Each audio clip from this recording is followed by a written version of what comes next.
tell us your name and what your role was in our production? My name is Susan Monroe, and I was the pianist for Gianni Schicchi. And how long have you worked for Washington Opera? About 13 or 14 years. So this year was very different, right? Is there anything about this year that, in particular, that you either appreciated or missed about what we normally do? I think that this year it was very different because of all of the COVID protocols that were put in place at the university. And the thing I didn't like was, of course, wearing masks. None of us did. But I was really excited to see what Mr. Briggs and Dr. Brown did with making this a film production. Even with the masks, even with the social distancing, it was an experiment, I know, for them, and they were always tweaking it and always it was just fun to see it morph into just different things, because I never knew exactly what they had planned, but they've been working on this since March, and so I'm really excited to see the finished product, because I think the creativity that they put into this and the perseverance of the students and their positive attitude and the excitement that everybody had of actually doing this, I think it's made for a very unique production, and I think it's been a great opportunity for the students because they've had to take a situation where there's just so many things there that you don't expect to have to deal with in an opera, but because of the leadership and their willingness, the students' willingness to try this, then we've been able to show them that you could still have a good opera production. You could still have a production of excellence, and you just have to think outside the box and look at your options in producing something, even in the midst of a very difficult time. So hopefully when they go out as performers or as teachers or as church musicians or whatever they plan to do with their music, that whenever they're put into a situation that is different and that a lot of people would just say, okay, we're just not going to do anything, we're just going to give up, or we're just not going to try anything, there's nothing we can do because we can't do it the traditional way. But I hope that they will think about this and think, okay, what can we do to get the music across and give the students a good experience, and for us to have to film it instead of doing it live, that's a new experience too. And so I just think overall, in the midst of a very negative situation, it's not about the negative situation, it's about what we did with the negative situation, and it's become a product of excellence. Good, yes, really beautifully put, I think. Is there anything else you'd like to say about what happened? I just want to thank Josh and John, because of all the creativity and all of the planning and the changes and just rolling with the flow of things, because without that kind of leadership, I think all of us would just, be freaking out. And the kids, I'm just really impressed with the kids and their positive attitude and their excitement about doing this. I know it wasn't easy, but in the midst of all the different things going on, some of them have been sick, some of them, and of course they've got the homework and the classwork and everything else, but they persevered through that, and our crew was great. Mm-hmm. They were always there, keeping us on time and keeping us technologically communicating with Mr. Briggs, and they're just always seemed to be joyful and positive, and it made the work environment really nice. Mm-hmm. And for Mark Garrett, all the time he spent just in those 2 weeks of intense filming of the opera. And then on top of that, I have no idea how many hours he will be spending in actually editing and putting it all together. And I'm so glad that he was willing to do that and get good equipment to do that. And I thank God that we have the talent and the creativity and the motivation and the perseverance this semester that he's given us to be able to do this. So.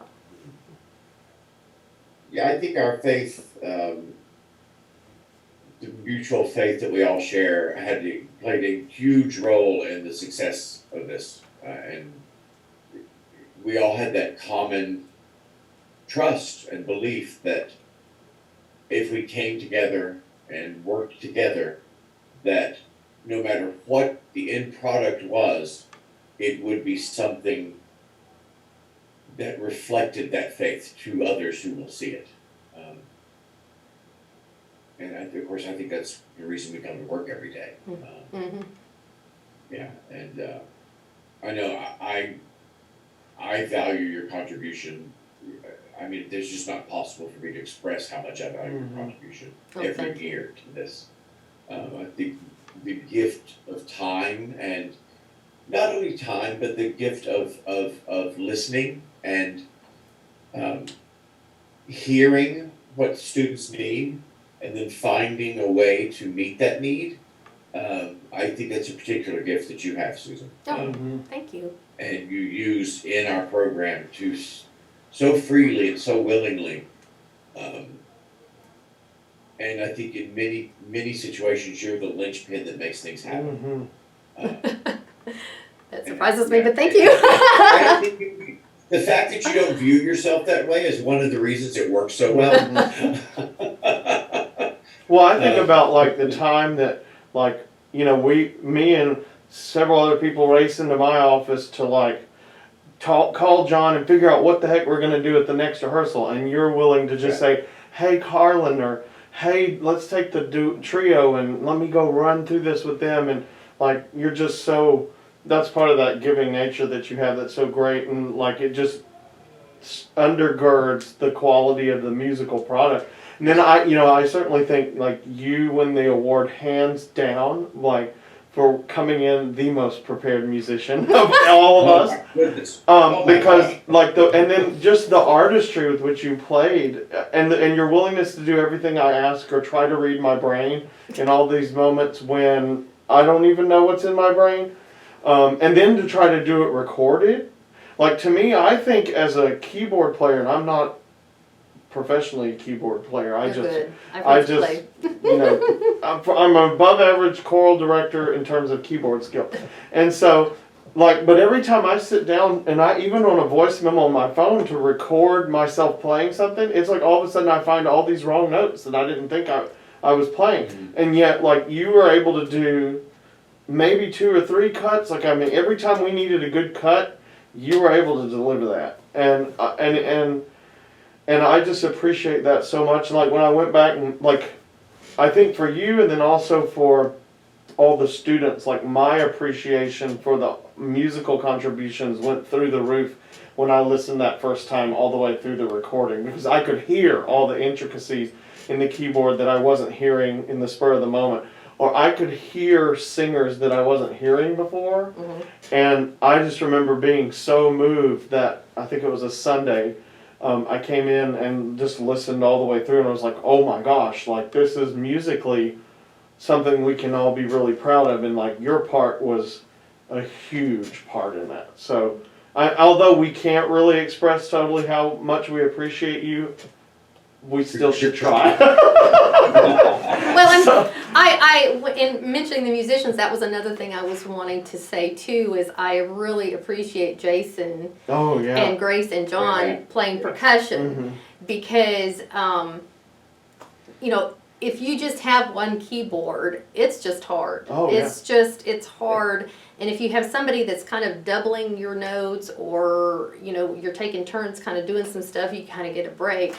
And I think, as John has mentioned before, Jason did a really good job of deciding what should the piano play and what should the organ play, and the percussion stuff that added so much.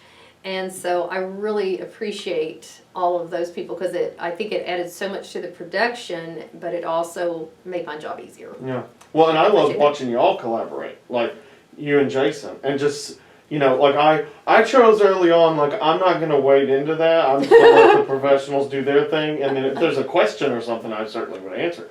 But like I have felt like I had my hands full just trying to get the vocalists were prepared as well they could be.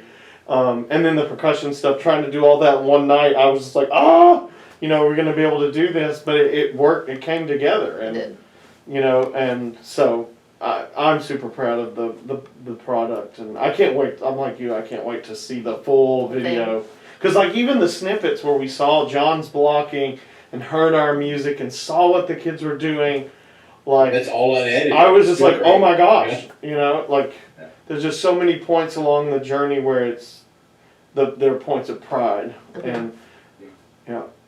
Well, I'm glad. I think it captured, Susan, some of your best playing. Mm-hmm. Thank you.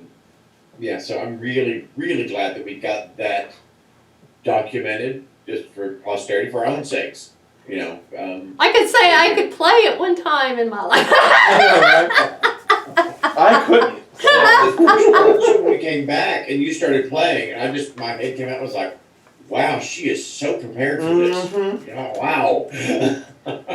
I was so scared this summer because I wasn't in the mood to practice, and but I practiced, and I was afraid I would come back the least prepared of everybody. No, I think you were spectacularly prepared, and it supported everyone else and allowed them to show how prepared they were, which is nice. Yeah, well, that was really nice, Susan. You said some beautiful things there. It's, as always, it's just fun to do projects with you. We have a good time. We do. I feel like our collective sense of humor takes us a long way. Yeah, it works. Yeah. Well, plus it's nice. We're able to say what needs to be said and fix things and move on, and it's not an issue of, there's no pride issues going on. Yeah. We just all have the same goal of a good product. Yeah. And that's nice. So. Well, awesome. Cool. That's Cool.